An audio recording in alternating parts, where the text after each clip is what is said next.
Mari Bapak Ibu, saya ajak kita untuk membaca Alkitab di dalam Injil Matius pasal 26. Injil Matius pasal 26, kita membaca ayat yang ke-36 sampai ayat 46. Judul perikop di Taman Getsemani. 1, 2, 3. Maka sampailah Yesus bersama murid-muridnya ke suatu tempat yang bernama Getsemani. Lalu ia berkata kepada murid-muridnya, "Duduklah di sini, sementara aku pergi ke sana untuk berdoa." Dan ia membawa Petrus dan kedua anak Zebedeus sertanya. Maka mulailah ia merasa sedih dan gentar. Lalu katanya kepada mereka, "Hatiku sangat sedih, seperti mau mati rasanya. Tinggal di sini dan berjaga-jaga dengan aku." Maka ia maju sedikit, lalu sujud dan berdoa, katanya, "Ya Bapakku, jikalau sekiranya mungkin, biarlah cawan ini lalu daripadaku. Tetapi jangan seperti yang ku kehendaki, melainkan seperti yang Engkau kehendaki." Setelah itu ia kembali kepada murid-muridnya itu dan mendapati mereka sedang tidur. Dan ia berkata kepada Petrus, "Tidakkah kamu sanggup berjaga-jaga 1 jam saja dengan aku? Berjaga-jagalah dan berdoalah, supaya kamu jangan jatuh ke dalam pencobaan. Roh memang penurut, tetapi daging lemah." Lalu ia pergi untuk kedua kalinya dan berdoa, katanya, "Ya Bapakku, jikalau cawan ini tidak mungkin lalu, kecuali apabila aku meminumnya, jadilah kehendak-Mu." Dan ketika ia kembali pula, ia mendapati mereka sedang tidur, sebab mata mereka sudah berat. Ia membiarkan mereka di situ, lalu pergi dan berdoa untuk ketiga kalinya dan mengucapkan doa yang itu juga. Sesudah itu ia datang kepada murid-muridnya dan berkata kepada mereka, "Tidurlah sekarang dan istirahatlah. Lihat, saatnya sudah tiba bahwa Anak Manusia diserahkan ke tangan orang-orang berdosa. Bangunlah, marilah kita pergi. Dia yang menyerahkan aku sudah dekat." Bapak Ibu Saudara yang dikasihi oleh Tuhan, yang menjadi ayat perenungan kita pada pagi hari ini, yang ayat yang 41, "Berjaga-jagalah dan berdoalah supaya kamu jangan jatuh ke dalam pencobaan. Roh memang penurut, tetapi daging lemah." Tema firman Tuhan hari ini saya mengambil di ayat 14, yaitu berjaga-jaga dan berdoalah. Sekali lagi, berjaga-jaga dan berdoalah. Bapak Ibu yang dikasihi oleh Tuhan, hari ini kita ada di dalam masa-masa kesengsaraan Tuhan kita Yesus Kristus karena dosa-dosa kita. Dan hari ini sebenarnya bukan saya membawakan renungan firman Tuhan. Ini bertepatan dengan jadwal pertukaran pelayanan di Klasis. Tetapi tadi pagi saya mendapatkan informasi bahwa yang bertugas di Jemaat Karmel tidak hadir. Puji Tuhan, tapi saya percaya bahwa setiap waktu yang Tuhan berikan kepada setiap orang, ya, kita mesti harus siap sedia, kapanpun, dimanapun. Saya mengawali khotbah ini dengan satu kisah nyata yang saya alami dan juga teman-teman saya alami sewaktu kami tinggal di asrama. Waktu itu sedang pendidikan, Bapak Ibu Saudara, di mana kami punya jadwal makan ikan dan makan daging ayam itu hari Senin sore dan hari Kamis sore. Ya Bapak Ibu Saudara, kalau hari-hari lain itu kita makan 3T saja, tahu, tempe, dan terong, 3T. Tapi kalau hari Senin sore kita makan daging ikan. Kalau hari Kamis sore kita makan daging ayam, ada buah-buah begitu. Jadi hari itu adalah hari yang begitu istimewa bagi kami. Ya, ketika hari-hari lain kalau bel makan kadang-kadang belum datang, tapi kalau hari Senin sore, hari Kamis sore, sebelum bel makan tiba, semua sudah berjejer di depan pintu. Karena pintu ruang makan kami itu tidak dibuka sebelum bel berbunyi. Jadi kita nantikan hari itu karena kita makan ikan atau makan daging ayam. Tidak makan tahu dan tidak makan tempe dan tidak makan terong. Bapak Ibu Saudara, dan setelah pintu dibuka, kita masuk dan duduk di meja sesuai dengan nama yang telah tertera di atas meja makan. Lalu masing-masing kita ambil bagian kita. Ada yang pilih yang duluan masuk, dia akan pilih bagian yang besar, bagian dada, bagian paha, dan lain sebagainya. Yang penting intinya dia cari potongan yang besar. Lalu ketika semua sudah kumpul, lalu kita berdoa. Berdoa, yang tugas masak hari itu pimpin kita dalam doa. Tapi dalam doa itu terjadi mujizat yang luar biasa dalam tanda petik. Setelah semua berkata amin, ternyata kita lihat piring-piring kita yang tadinya potongannya besar tiba-tiba berubah kok jadi kecil. Ya, kalau tadi ambil bagian dada kok tiba-tiba jadi paha bagian bawah. Itu yang terjadi Bapak Ibu Saudara, dan itu adalah seni yang kita alami waktu itu dan kita anggap itu happy saja. Tapi karena ada satu istilah yang mengatakan bahwa guru adalah pengalaman adalah guru yang terbaik, maka kita pakai istilah dalam Alkitab ini yang berkata berjaga-jaga dan berdoa. Sambil kita berdoa, kita pegang kita punya lauk supaya tidak terjadi mujizat lagi. Bapak Ibu Saudara yang Tuhan Yesus kasihi. Nah, Bapak Ibu Saudara yang dikasihi oleh Tuhan, ada seorang petinggi di negara ini pernah berkata begini, saya tidak takut kepada orang Kristen. Saya tidak takut kepada orang Kristen, tetapi yang saya takutkan kepada orang Kristen adalah doa. Ya, sekali lagi. Dia tidak takut kepada orang Kristen. Ya. Tetapi yang dia takuti kepada orang Kristen adalah doanya orang Kristen. Tetapi saya pikir kalimat ini belum sempurna Bapak Ibu Saudara. Saya tahu bahwa beliau bukan orang Kristen, makanya dia memahami seperti itu. Tetapi bagi kita orang Kristen adalah yang kita takuti bukan doanya orang Kristen, tapi Tuhan yang sanggup menjawab doa setiap orang Kristen. Amin.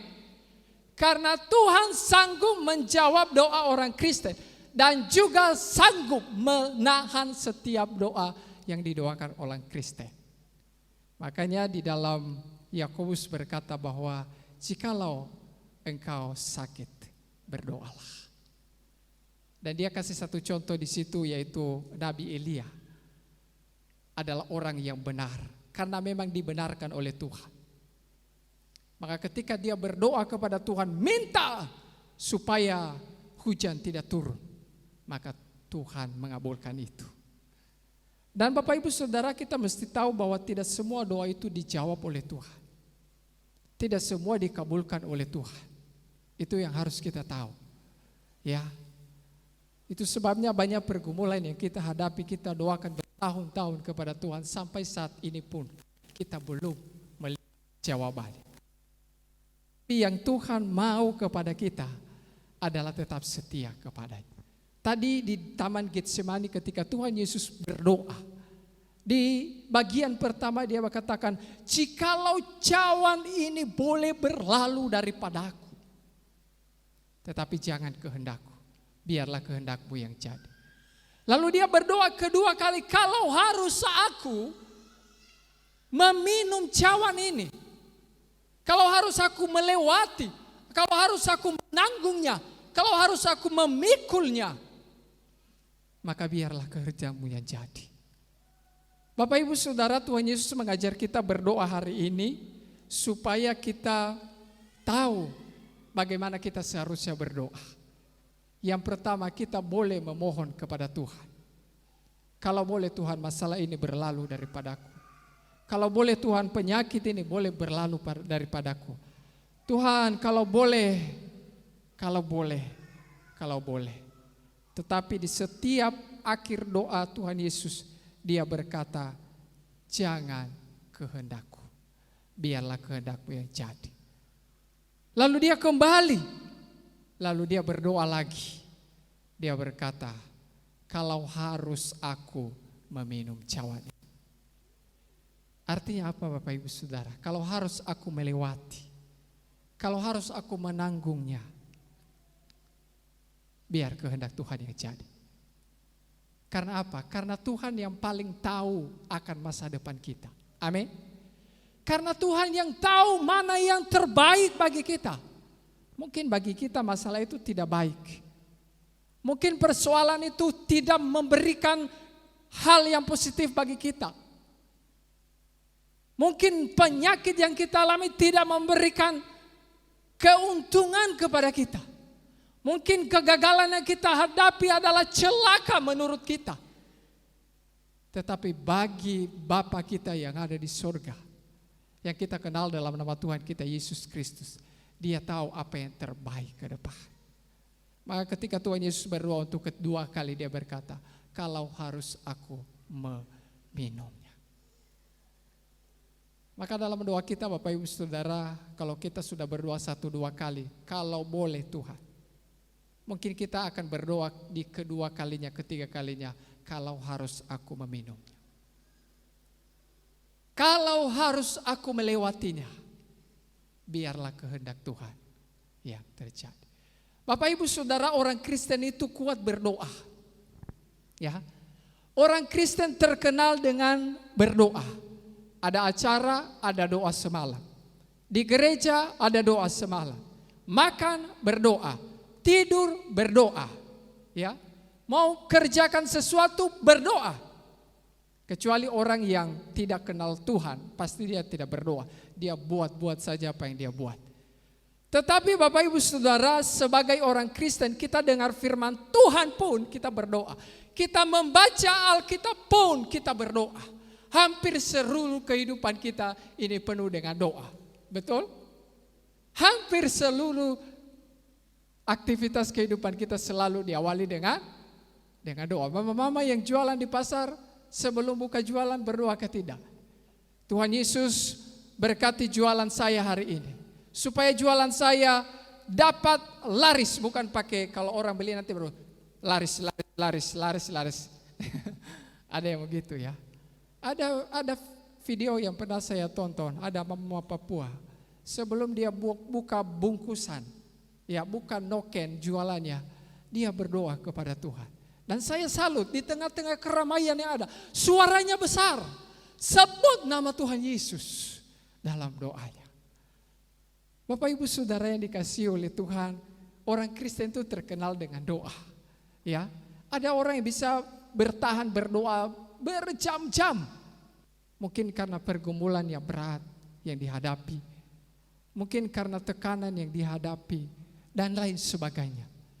Tetapi Bapak Ibu Saudara, kita lihat di sini ketika Tuhan Yesus berdoa di Taman Getsemani, menarik perhatian saya adalah kenapa dia membawa Petrus, Yohanes, dan Yakobus. Apakah dia tidak bisa berdoa sendiri saja? Ya, apakah dia harus punya pengawal seperti itu?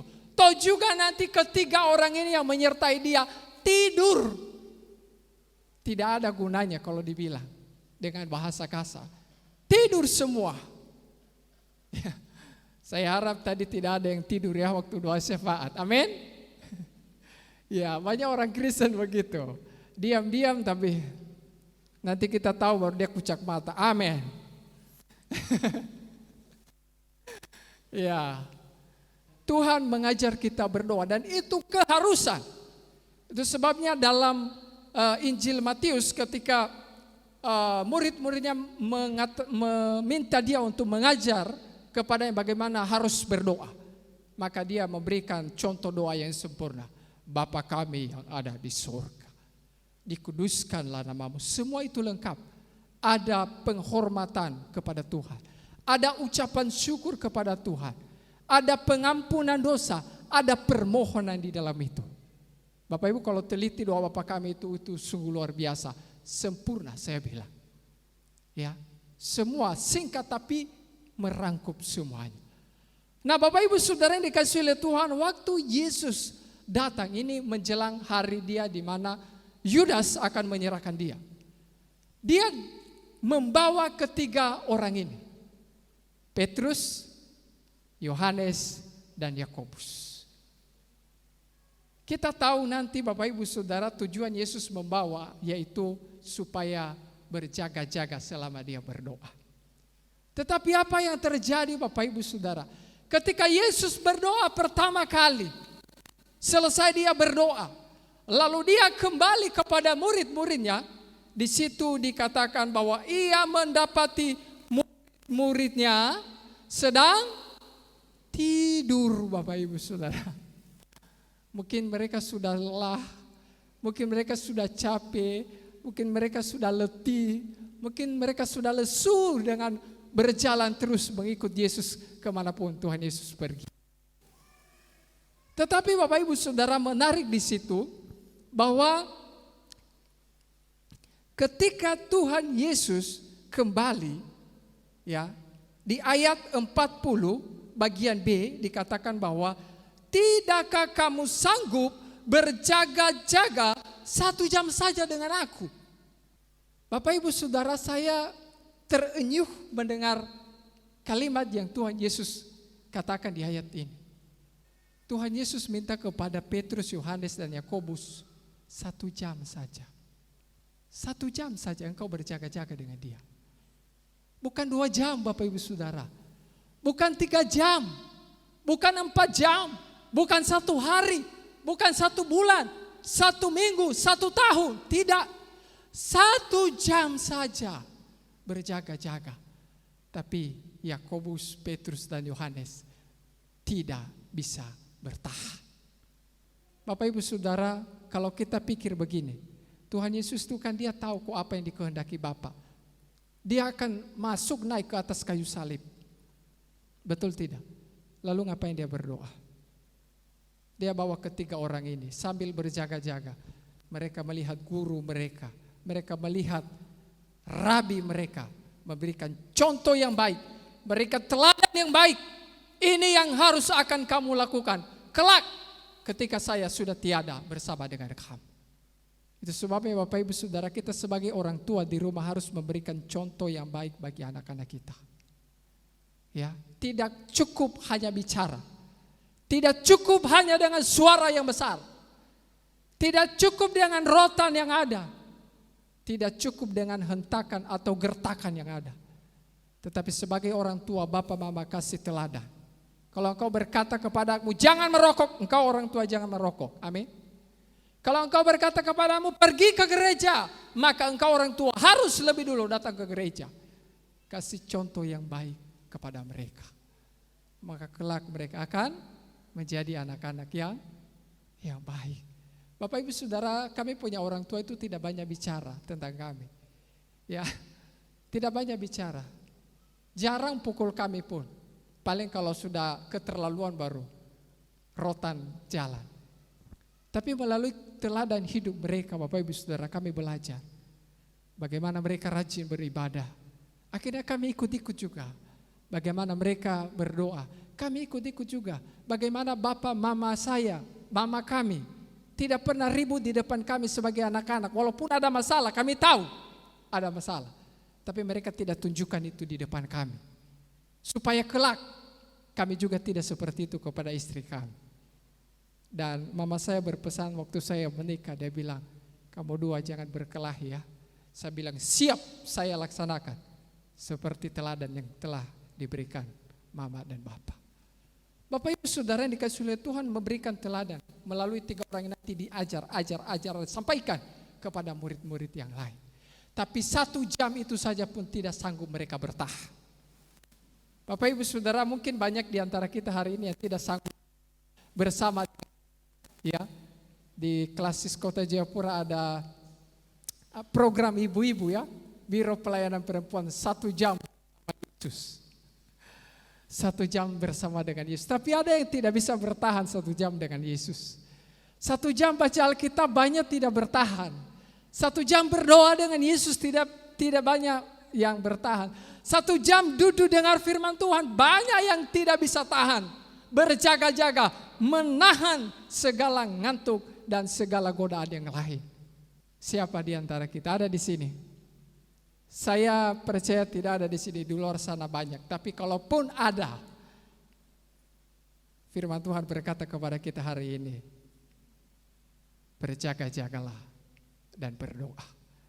Bapak Ibu Saudara dikasih oleh Tuhan, kenapa Tuhan Yesus berkata berjaga-jaga dan berdoa? Saya kutip pernyataan dari seorang pendeta, ya, dia mengatakan begini. Kita berjaga-jaga itu artinya begini, ya. Kita berjaga-jaga, kita melakukan apa yang menjadi kewajiban kita. Kalau kita mau sehat, maka mari kita makan makanan yang sehat. Kalau kita mau kita hidup baik-baik, maka kita hidup baik-baik. Amin. Kalau kita mau nilai kita di perkuliahan, di sekolah baik, mari kita belajar. Maka kalau kita berdoa, kita minta supaya Tuhan juga laksanakan rencananya, bagiannya dalam kehidupan kita. Amin. Memberkati kita, menjaga kita, melindungi kita, memimpin masa depan kita. Tapi kalau kita hanya minta Tuhan berkati hidup saya tapi tidak mau bekerja.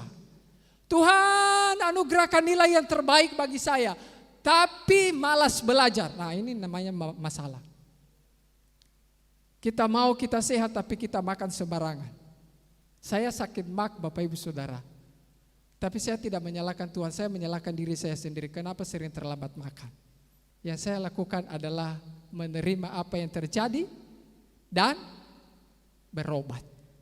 Jadi Bapak Ibu Saudara, Tuhan Yesus berkata bahwa berjaga-jagalah.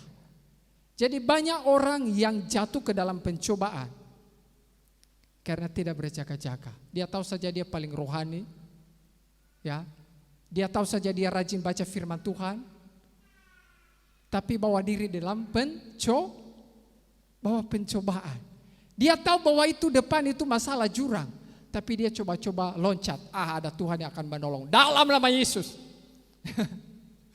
Banyak orang Kristen yang seperti itu. Akhirnya yang terjadi jatuh ke dalam pencobaan. Di doa Bapa kami itu Bapak Ibu Saudara ada satu kalimat Tuhan Yesus berkata bahwa jangan membawa kami ke dalam pencobaan. Tetapi lepaskanlah kami daripada yang jahat. Artinya bahwa kalau Tuhan mau lepaskan kita daripada yang jahat, jangan bawa diri masuk ke dalam pencobaan. Kita yang tahu punya kelemahan dari penglihatan, jangan hati-hati buka HP yang lihat yang indah-indah itu. Hati-hati, jangan coba-coba. Tidak apa-apa, sekali ini saja. Sekali itu yang banyak orang jatuh Bapak Ibu Saudara ya. Tidak apa-apa, nanti saya berdoa juga. Tidak apa-apa. Bapak Ibu Saudara jangan coba-coba. Karena Alkitab bilang bahwa daging lemah. Daging kita ini lemah Bapak Ibu Saudara. Mudah saja jatuh, mudah saja tergoda, mudah saja terpengaruh. Ya, maka kita anak-anak muda jangan coba-coba. Kalau ada suara bisikan macam-macam, bilang tidak, pergi keluar dari komunitas itu. Kalau ada pasangan ya muda-mudi yang pacaran macam-macam bicara macam-macam, kasih putus. Saya sering bilang itu. Bilang kau bukan jodoh yang tepat bagi saya. Banyak yang jatuh karena hanya coba-coba. Karena kita bilang bahwa daging lemah. Bapak Ibu Saudara yang Tuhan Yesus kasih itu sebabnya ketika Tuhan Yesus dicobai oleh iblis, ya, itu sedikit pun dia tidak kompromi. Ya, jadikan batu menjadi roti. Lompat dari ketinggian ke bawah. Sujud menyembah kepada iblis. Sekalipun dia tidak kasih kesempatan kepada iblis untuk masuk dan tergiur terhadap godaan itu. Apa yang dia bilang? Enyala iblis, engkau harus menyembah Tuhan Allah. Nah Bapak Ibu Saudara yang Tuhan Yesus kasihi, tetapi ketika Yesus kembali kedua kali, kembali ketiga kali, apa yang Tuhan Yesus katakan kepada mereka? Sekarang tidur. Bapak Ibu Saudara, saya jangan sampai kalimat ini Tuhan berkata kepada kita seperti itulah. Tidur. Tidur, sudah selesai. Artinya bahwa dia tidak memerlukan mereka lagi. Karena sudah tiba waktunya dia akan diserahkan. Nah untuk itu Bapak Ibu Saudara, sebelum Tuhan berkata kepada kita tidurlah, ya nanti Bapak Ibu bisa terjemahkan kalimat ini ya, tidurlah atau selesailah, mau buat apa? Tidak bisa lagi. Mau berjaga-jaga dengan Tuhan Yesus, tidak bisa lagi, tidak ada waktu. Ya, mau baca firman Tuhan, sudah tidak bisa lagi, tidak ada waktu. Mau beribadah kepada Tuhan, sudah tidak bisa lagi, karena tidak ada waktu, sudah selesai. Karena Tuhan Yesus berkata kepadanya, bangunlah, mari kita pergi. Dia yang menyerahkan aku sudah dekat. Mau bikin apa lagi? Mau ulang lagi kesempatan itu? Sudah tidak bisa lagi. Ya, mungkin Petrus bilang, Tuhan kita ulang kembali. Ayo kami berjaga-jaga lagi, satu kali lagi. Berdoa sudah. Tuhan Yesus berdoa. 2 jam, 3 jam, 4 jam, 1 hari pun kami siap. Tapi sudah, semua sudah berlalu. Tidak bisa diulang lagi. Maka Bapak Ibu Saudara, waktu-waktu yang Tuhan anugerahkan dalam kehidupan kita, mari kita pergunakan dengan baik. Ya, 1 jam saja. Dalam 24 hari, kasih waktu kepada Tuhan 1 jam. Untuk membaca firman-Nya. Untuk mendengarkan suaranya. Untuk membangun komunikasi dengan Dia. Karena ketika tiba waktunya sudah selesai, maka mau ulang lagi sudah tidak bisa. Maka banyak orang yang menyesal ketika sudah hari tua. Aduh, kenapa dulu saya tidak begini, tidak begitu. Coba dulu saya seperti ini, coba dulu. Sebenarnya bisa. Hanya saja dia yang tidak mau dan meluangkan waktu untuk itu. Saya harap ini tidak akan terjadi kepada kita semua. Alkitab berkata kepada kita, berjaga-jagalah dan berdoa. Sambil kita berdoa, kita juga berjaga. Sambil kita meminta pimpinan Tuhan bagi kita, kita jalankan apa yang menjadi bagian kita sebagai orang percaya. Karena berjaga-jaga, karena berdoa, 2 hal ini, maka percayalah Bapak Ibu akan mendapatkan pimpinan dan penyertaan Tuhan dalam kehidupan ini. Tuhan Yesus memberkati kita semua.